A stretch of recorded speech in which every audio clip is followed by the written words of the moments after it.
Okay, I'm not gonna say I'm insecure about it at all. I'm not.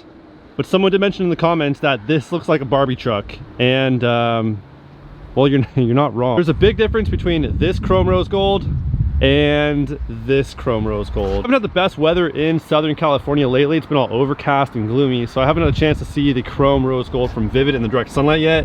And well, that's when it looks pink. That being said, for the first time ever, we're gonna have everything matching on the Ram, including the gas lid and the mirror cap. I went with the Avery chrome rose gold, which failed miserably. Then I went back to satin black, and then I went back to the chrome rose gold, but from Vivid, and then removed the brushed aluminum wrap on the gas lid here and tried the chrome rose gold Vivid wrap there as well. So in this package right here, we have a little bit of Battleship Gray. We have like 2 feet by 60 inches, which should be enough to cover the mirror caps, the gas lid, and then maybe a visor strip on the top of the windshield.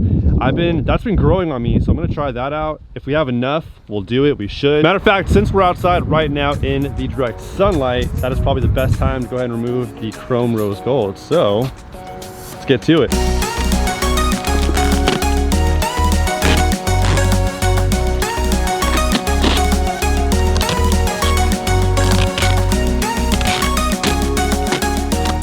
Debating on whether or not this is even chrome rose gold. It might be chrome pink. If there's an option for chrome pink, I think they sent me chrome pink.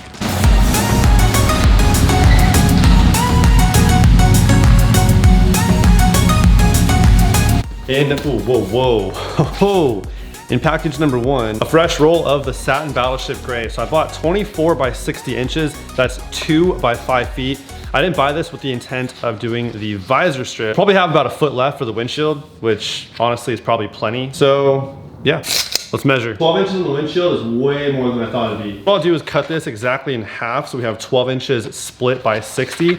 Since I only need 12 inches for the mirror caps and the gas lid, that's more than enough for those two, as well as the windshield. I couldn't imagine the windshield being more than 60 wide, but let's double check. I'm just gonna measure from the center out. So if we have more than 30 from the center out, oh my gosh, 29.5 inches. I mean, even if it was like 31, you can actually stretch the wrap quite a few inches over the span of 60 inches, especially, so we'd be good, but it's always best to have no stretch at all. Sometimes it is what it is. Let's get to it.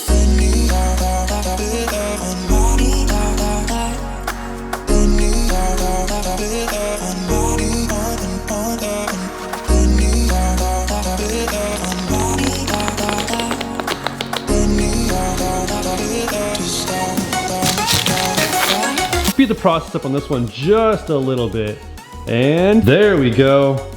Much better. The mirror caps look so much better in Battleship Gray.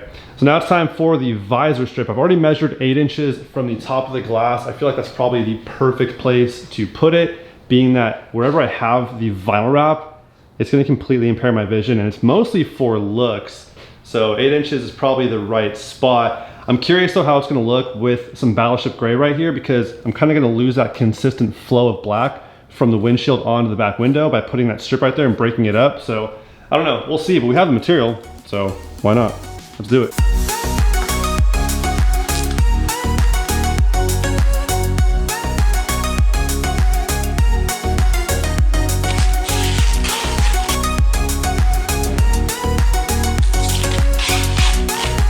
And for the moment we've all been waiting for, straight from Amazon, we have the Sound Alert 100 watt up to 130 decibel slim speaker PA system. You guys, I've been wanting one of these since high school. We're finally making dreams happen. Let's open this thing up and whoa. Check it out. So sick. Okay, here we have the, what is this?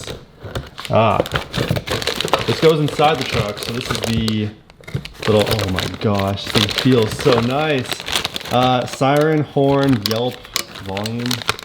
Dude, it's gonna be so sick. Okay, oh my gosh. I'm so excited. Let's see how big the speaker is. They say it's slim, but I don't feel very slim. Oh my gosh. I'm not gonna lie, this looked a lot more slim in the photos, but wow, it is heavy. So I think the move is gonna be to remove my air horn, the little train horn I have right there, because if we have this, then we don't need this. And this is not that loud anyways. I only got one little horn.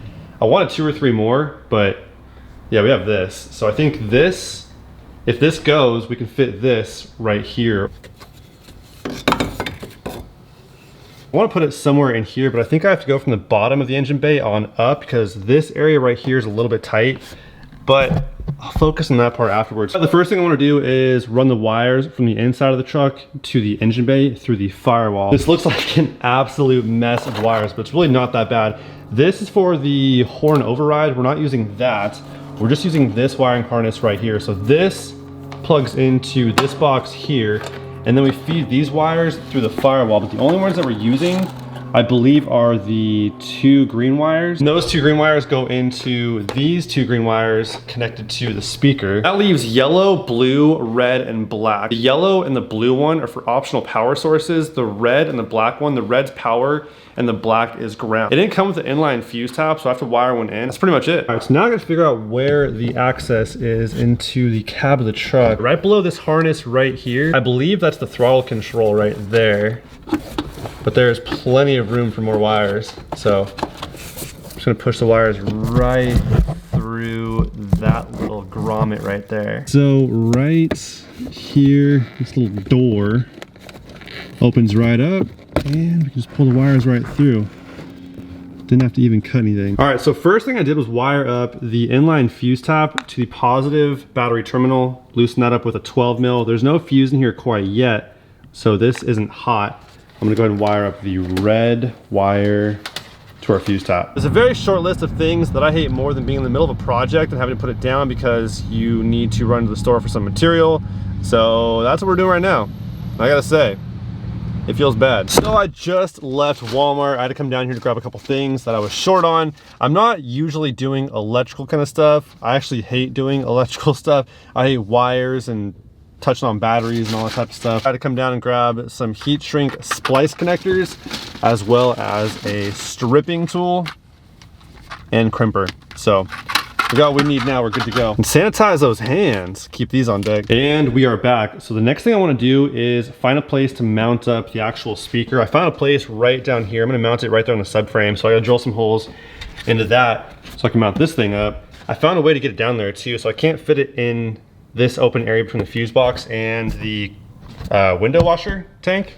But if I come over here, I can maneuver it through here and through the gap underneath the fuse box, and then I'll mount it up right down there. It'll be really hard to film me drilling it into the frame right there, but just know that's where it's going.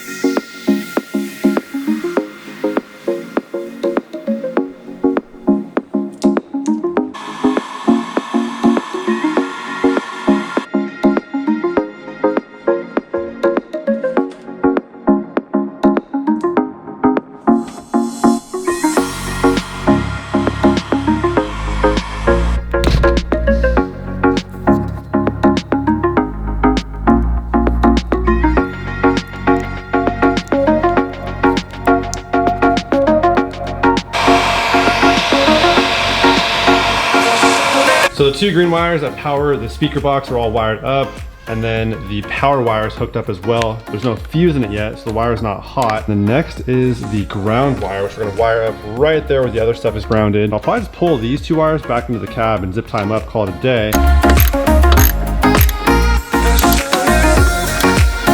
Since I don't need that yellow and blue wire, I'm gonna go ahead and just pull them straight back into the cab so we can clean up the engine bay a little bit. And then I'll probably either just cut these down or just roll them up a little bit and then put them in a zip tie. So now that everything is pretty much wired up for the most part, I'm gonna go ahead and throw in the fuse and plug the module in, see if it works. Okay, it's a little bit late right now, so we'll wait until tomorrow to fully test this thing out, but she works. Welcome back to a brand new day, though it's a little bit later in the afternoon. It is 3:43 p.m. so the sun is starting to set. Driving up here, the visor strip was doing a really good job of blocking out the sun from getting directly in my eye. I actually sit a little bit higher than where this camera is at right now because I can't really go. Well, there we go, I guess. That's kind of where I'm at. The microphone's kind of hitting the roof. This does a better job than even the darkest shade of like the limo tints can even do, because even that lets in some light. So this is actually really nice. It's like having a permanent sun visor down at all times. Also, it wasn't too nice driving up here. Whoa, yeah, see what see what I mean? Driving up here with all this on the floor. What do you guys think of the entire truck being done up in the Battleship Gray for the first time ever? No more satin black on the mirror caps, no more chrome rose gold. Everything matches. I think it looks really, really clean, especially with the visor strip on the windshield. It adds a real like sporty look to it. Obviously, it kind of ruins that black flow from the windshield to the roof to the back window. Everything looked real nice and consistent on the top end here, going into one another, but I think it still looks really nice. I mean, it doesn't look bad at all. I think it looks really, really cool. Like I said, it adds a real sport look to it, which I think is pretty sweet. Also, a lot of the time out in public, whether it's in traffic or someone walking by the truck, they'll ask me if that's a wrap or if it's a factory paint job option or if it was a custom paint job.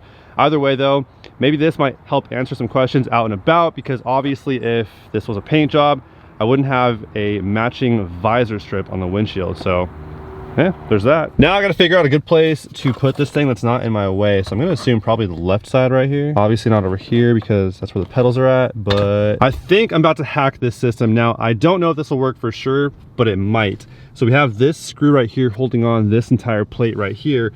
And there's also a little hole right there. Now I'm trying to avoid drilling holes into the truck. So if I can somehow utilize this point and that point right there, that'd be sick. Moment of truth, let's line them up. Oh, so close. So I can actually use that bolt as well to fasten it down on the right side, and then either drill a little hole right here or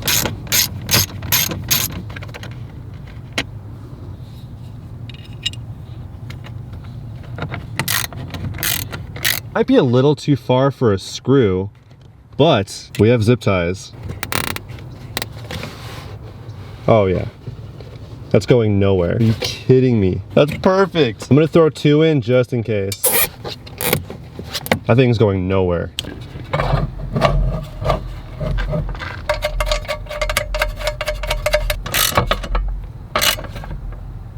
Yeah, that's going nowhere. Dang, that's perfect. I'm gonna go ahead and tuck the wiring away real quick. Just gonna zip tie it up. Okay, I've got everything pretty much out of the way. I'm gonna zip tie it all one more time just to make sure. There it is. Not the prettiest, but that'll work.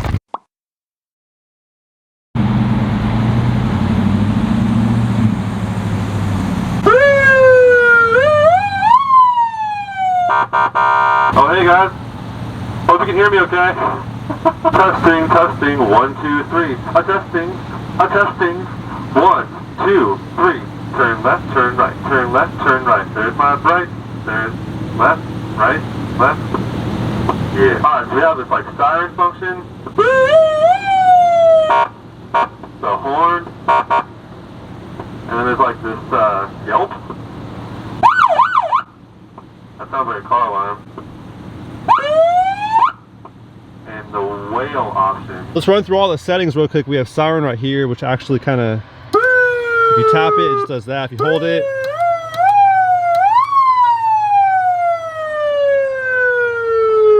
dude, that is freaking loud. Then we have the horn. That one's cool. Standby. And then we have yelp. Sounds like a car alarm. Whale. This thing is freaking loud. As far as the microphone goes, I didn't actually mount it up using the bracketry it came with. I just went ahead and wrapped it over the steering column, let it dangle right here because it fits right perfectly in this little gap and doesn't really move too much either. So probably let it chill right there because I'm not really trying to drill a hole anywhere, and in case I remove it one day, have some hole left behind. So I'll probably just leave it there. But yeah, she's all set up. It's a super clean spot to do it too, because it's actually not in my way whatsoever getting in and out of the truck. I think it's perfect right where it's at. And if I ever want to remove it, everything is completely bolt on, so we're good. If you guys want a PA system, this is probably the best bang for your buck. I'll have a link in the description below. But that's all I have for you guys today. Hope you guys enjoyed. I will catch you guys on the next one. Till then, peace out.